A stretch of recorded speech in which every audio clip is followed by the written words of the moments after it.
যতগুলো আপনার দিবেন আমাকে সেগুলো আমার কাছে দুটা প্রোটিন দুটা পেশা। হ্যাঁ কোনখানে আছো এখন তোমরা তাহলে ডুবলি কলকাতায় তোমার তো দিকে কম আছে দিব না।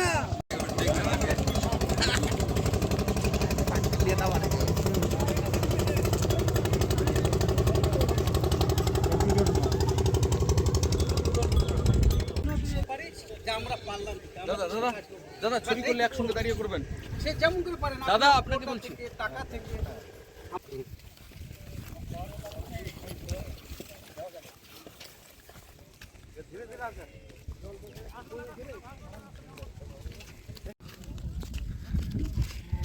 আমার ছবি করো না সালা নদীতে কারেন্ট নেই, জল নদীতে জল ভেসে গাছ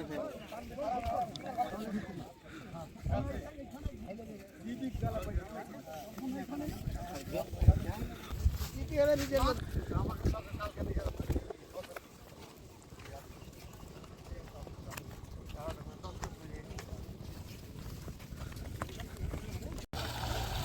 জল বরাবর হয়ে গেল, জল ঢুকছে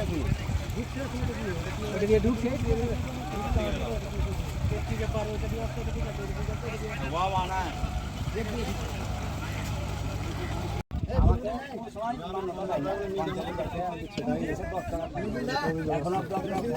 আর আমাদের মেম্বার হয়তো কোনো ভালো মন্দ কোনো কিছু পায় না, আর এই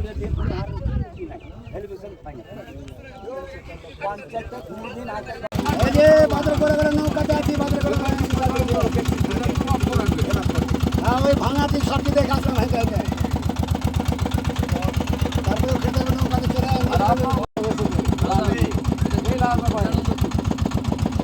উত্তর চন্দ্রপুর হিরানন্দপুর বর্ণশালা এগুলো সব আছে হিরানন্দপুর।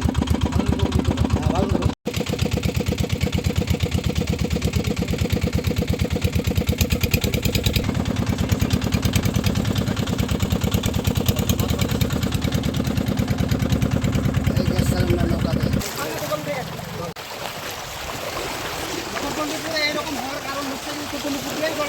আজকে এই বন্যাটা হতো না, এই বন্যাটা একমাত্র দায়ী হচ্ছে আমাদের এখানকার।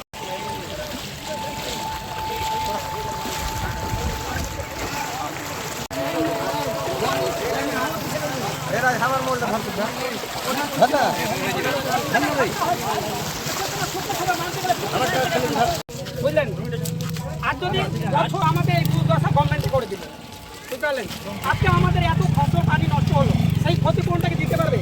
আজ আসবে একটা তিরপাল দেবে, একটা ঘর পাবে একটা ঘর পাবে না, হ্যাঁ একজন পাবে একজন পাবে না, কাকে 1 কেজি চিড়ে দেবে কাকে 1/2 কেজি গুড় দেবে, কেউ পাবে কেউ পাবে না।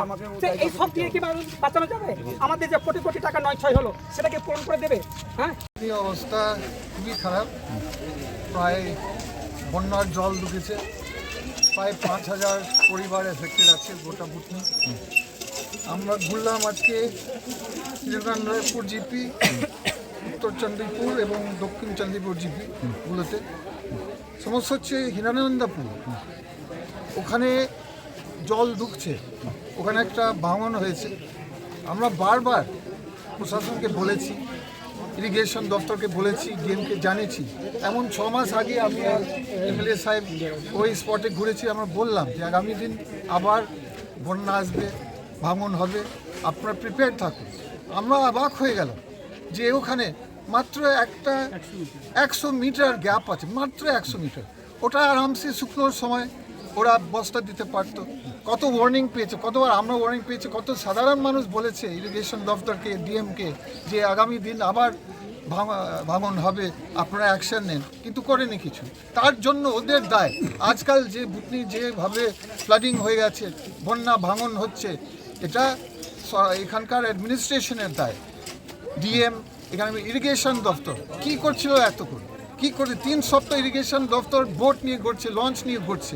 আমার সঙ্গে দিল্লি আমার পার্লামেন্ট চলছিল, পার্লামেন্ট এই বিষয় গঙ্গা ভাঙনের বিষয় এবং বুটনি আমি 2 বার তুলেছি পার্লামেন্টে। আমি বলেছি কেন্দ্র সরকার যে আপনাকে পুরো টাকা দিতে হবে, যেভাবে ইউপিএ সরকার দিত টাকা, যেভাবে ইউপিএ সরকার গোটা গঙ্গা মালদা এবং মুর্শিদাবাদ দেখতো, আমাদের ইউপিএ সরকার বড় বড় কাজ করতো, আপনার এই যে পাথরের কাজ এবং ওইগুলো জিও টিউবের কাজ, ওইগুলো কাজ আর হচ্ছে না, খালি বস্তার কাজ হচ্ছে। আর পাবলিকের বলার কথা হচ্ছে এইগুলো বস্তা তো 2 নম্বরই কাজ হয়, সবাই জানে, কিন্তু ওই ব্যাপার নয়। আমাদের সবচেয়ে বড় কমপ্লেন টাইমে কেন ফেলেনি, এখানে কোনো ক্ষমা নেই কেন? আমি জিজ্ঞাসা করি ইরিগেশন দপ্তরকে, ডিএমকে, আপনাদের অনেক ওয়ার্নিং আমি নিজে দিয়েছি, ওয়ার্নিং আমাদের এমএলএ সাহেব নিজে আমরা কয়েকবার জানিয়েছি প্রশাসনকে যে আপনারা ভুটনিকে দেখুন, ঠিকভাবে অ্যারেঞ্জমেন্ট রাখুন, বন্যা হবার আগে, ভাঙন হওয়ার আগে কোনো অ্যারেঞ্জমেন্ট করেনি, তার জন্য আজকে তাদের দায়। আজকাল বিভিন্ন মানুষের বাড়ি ডুবে গেছে, বিভিন্ন মানুষের ফসল ডুবে গেছে, কে টাকা দেবে, কে কম্পেনসেশন দেবে? এত বড় মানে ক্ষতি হয়েছে, ক্ষতিপূরণ কে দেবে? কি সরকার দিবে? সরকার কেন এগুলো জিনিস দেখেনি? সরকার কি ঘুমিয়ে আছে? রাজ্য সরকার কি ঘুমিয়ে আছে? কেন্দ্র সরকার কি ঘুমিয়ে আছে? এখানে ভুতনি মানুষ যেভাবে সাফার করছে, যেভাবে মানে ডুবে যাচ্ছে জলের মধ্যে, কি করছে এই দুই সরকার? আমি জবাব চাই, আমি জবাব নিব, কারণ এটা প্রিভেন্টেবল ছিল। এখানে যদি আবার বলছি, যদি ঠিক সময় আমাদের সরকার এখানে নজর দিত, এই ঘটনা আজকে হতো না, এভাবে জল ঢুকতো না। আমরা দক্ষিণ চন্দ্রপুরে আছি, দক্ষিণ চন্দ্রপুর তো গঙ্গার পাশে নাই, তবুও ওখান থেকে জল এসছে দক্ষিণ চন্দ্রপুর, আর এখানে বিরাট বন্যা হয়েছে, মানুষের বাড়ি ফ্লাডিং হয়েছে, রাস্তা আপনারা দেখেছেন, রাস্তা ডুবে গেছে, বাড়ি ডুবে গেছে, ফসল ডুবে গেছে।